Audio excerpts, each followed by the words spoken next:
فادخلی فی عبادی وادخلی جنتی، اے بندے داخل ہو جا میری جنتوں کی طرف۔ وَنَحْمَدُهُ وَنُصَلِّي عَلَىٰ رَسُولِهِ الْكَرِيمِ، اما بعد، اعوذ باللہ من الشیطان الرجیم، بسم اللہ الرحمن الرحیم۔ میرا آج کا موضوع نعمت ایمان، ایمان کی نعمت۔ یوں تو ہمیں اللہ تعالیٰ نے بہت سی نعمتوں سے نوازا ہے، پر ہمیں غور کرنا چاہیے کہ کون سی نعمت بہترین ہے۔ اللہ کی بہترین نعمتوں میں سے ایک نعمت ایمان کی ہے۔ ایمان کیا ہوتا ہے؟ ایمان مان لینا، دل سے، زبان سے، عمل سے۔ لغت میں ایمان کسی چیز کی دل سے تصدیق کرنے کا نام ہے، اور اسلام اطاعت اور فرمانبرداری کا۔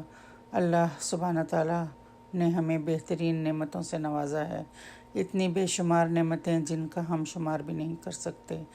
یہ نعمتیں اس خالق کل نے سب انسانوں کو عطا کی ہیں، پر ہم مسلمان وہ خوش نصیب لوگ ہیں جنہیں اللہ نے اپنی بہترین دولت نعمت سے نوازا ہے، اور وہ ہے ایمان کی نعمت۔ اللہ تعالیٰ اپنی کتاب قرآن مجید میں اپنی اس نعمت ایمان کا ذکر بے شمار مرتبہ کر چکے ہیں، جن کی یہ آیات تصدیق کرتی ہیں۔ الذین یؤمنون، وہ لوگ جو ایمان لاتے ہیں۔ ان الذین آمنوا، یقیناً جو لوگ ایمان لائے۔ من آمن باللہ، اور جو کوئی بھی ایمان لایا اللہ پر اور یوم آخر پر۔ والذین یؤمنون بما انزل الیک، اور جو ایمان رکھتے ہیں اس پر جو آپ صلی اللہ علیہ وآلہ وسلم پر نازل کیا گیا۔ یا ایھا الذین آمنوا آمنوا باللہ ورسولہ، اے لوگو جو ایمان لائے ہو، ایمان لاؤ اللہ پر اور اس کے رسول پر۔ قرآن کی نعمت دینے کے بعد اللہ تعالیٰ فرماتے ہیں، الیوم اکملت لکم دینکم واتممت علیکم نعمتی ورضیت لکم الاسلام دینا۔ سورہ المائدہ آیت 3، کہ آج میں نے تمہارے لیے دین کو کامل کر دیا اور تم پر اپنا انعام بھرپور کر دیا، اور تمہارے لیے اسلام کے دین ہونے پر رضامند ہو گیا۔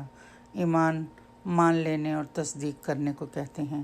دل سے تسلیم کریں، زبان سے اقرار کریں اور عمل سے ظاہر کریں، اور اسلام اطاعت اور فرما برداری کا۔ مگر شرعاً ایمان اسلام کے بغیر اور اسلام ایمان کے بغیر معتبر نہیں ہو سکتا۔ ہماری یعنی مسلمانوں کی خوش قسمتی ہے کہ اللہ سبحانہ تعالیٰ نے یہ دونوں بڑی نعمت دولت خزانے ہماری جھولی میں ڈال دیے ہیں، ایمان اور اسلام۔ ان کا ٹھکانہ کہاں ہے؟ یہ کہاں رہتے ہیں؟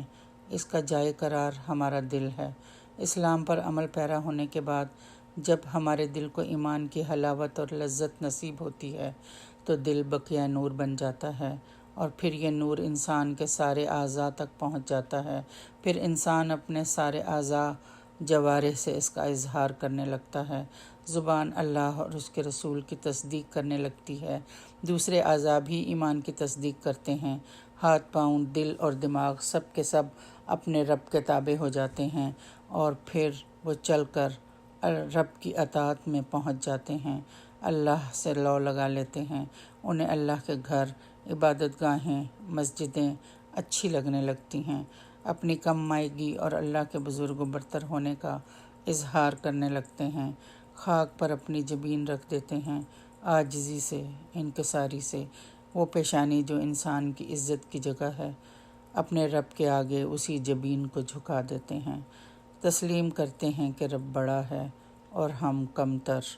یہی انسان کی معراج ہے، بس یہی منتہا ہے انسان کے ایمان کا۔ اس کے بھیجے ہوئے رسولوں پر ایمان لاتے ہیں، ان کی تصدیق کرتے ہیں۔ ایک مسلمان کے لیے اس سے بڑا انعام اور کوئی نہیں کہ اس کے دل میں ایمان جڑ پکڑ جائے، اتنا پختہ ہو جائے کہ پھر کوئی بڑی سے بڑی بات اس کے ایمان کو متزلزل نہ کر سکے۔ مسلمانوں کو دوسرے مذاہب اور اقوام پر اسی لیے فضیلت حاصل ہے کہ وہ ایمان باللہ، ایمان بالغیب، ایمان بالآخرہ، ایمان بالرسل، فرشتوں اور کتابوں کی تصدیق کرتے ہیں، ایمان لاتے ہیں، حالانکہ ان میں سے بہت سی چیزیں ہماری نظروں سے پوشیدہ ہیں۔ سب سے پہلے اللہ سبحانہ تعالیٰ کی ذات، فرشتے، قیامت کا آنا، موت کے بعد دوبارہ جی اٹھنا، پھر حساب کتاب کے لیے جمع ہونا، جزا و سزا کے لیے اللہ کی عدالت میں حاضر ہونا، جنت اور دوزخ جنہیں ہماری آنکھوں نے نہیں دیکھا پر ہم نے اپنے رسولوں کی زبانی سن کر یقین کر لیا، اس بات پر اتنا پکا یقین، کامل یقین کہ جنت اور دوزخ اپنا وجود رکھتی ہیں اور ہمیں اپنے اعمال کے مطابق یقیناً ان دونوں کو دیکھنا ہے ایک دن۔ ہمارا پختہ یقین ہے کہ نیک اعمال صالحہ ہمیں جنت میں لے جانے کا سبب بنیں گے اور اعمال بد یعنی برے اعمال دوزخ میں لے جانے کا سبب ہوں گے۔ بس ہماری امتیازی خصوصیت یہی ہے، ایمان، بغیر دیکھے ایمان، نبیوں کے وعدے پر ایمان، دیکھا نہیں پھر بھی مانتے ہیں، بغیر دیکھے ایمان لے آنا، بغیر دیکھے اللہ کا تابع فرمان ہو جانا، رب کو اس کی نشانیوں سے پہچاننا، یہی بات مسلمانوں کو ممتاز کرتی ہے، یہی ایمان کا منتہا ہے، یہی فلاح کا راستہ ہے، یہی نجات کا راستہ ہے۔ قد افلح المؤمنون، فلاح پا گئے مومن، کامیاب ہو گئے ایمان لانے والے۔ صرف یہی فرق تو ہمیں ممتاز کر رہا ہے دوسرے لوگوں سے، ورنہ دیکھ کر تو فرعون بھی مان گیا تھا۔ نعمتیں تو اللہ تعالیٰ نے اپنے تمام بندوں کو عطا کی ہوئی ہیں، زندگی کی نعمت، صحت کی نعمت، گھر بار، مال دولت، انسانی اعضاء، بس جو نعمت ہر کسی کے پاس نہیں وہ صرف ایمان کی نعمت ہے۔ ایمان ہی کی وجہ سے ہماری دنیا بھی سنورتی ہے اور آخرت بھی۔ خاتمہ ایمان پر ہونا اور آخرت کی فلاح کوئی معمولی چیز نہیں ہے۔ سینکڑوں لوگ اللہ کی دی ہوئی باقی نعمتوں سے زندگی میں لطف اندوز ہوتے ہیں، پر مومن اپنے ایمان کی دولت پر نازاں رہتا ہے اور بالآخر اس کا یہ گمان اسے اللہ کی رضامندی میں داخل کر دیتا ہے اور وہ اپنے رب سے راضی اور رب اپنے بندے سے راضی۔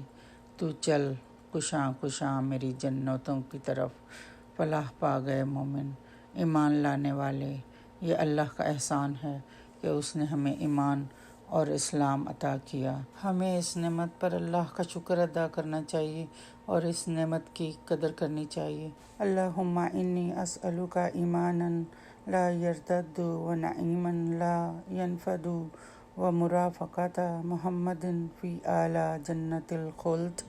اے اللہ، بے شک میں تجھ سے ایسے ایمان کا سوال کرتا ہوں جس میں کبھی ارتداد نہ آئے، ایسی نعمتوں کا سوال کرتا ہوں جو کبھی ختم نہ ہو، اور ہمیشہ کی جنت کے بلند حصے میں محمد صلی اللہ علیہ وآلہ وسلم کی رفاقت کا سوال کرتا ہوں۔ آمین ثم آمین۔ مسند احمد۔ وآخر دعوانا ان الحمد للہ رب العالمین۔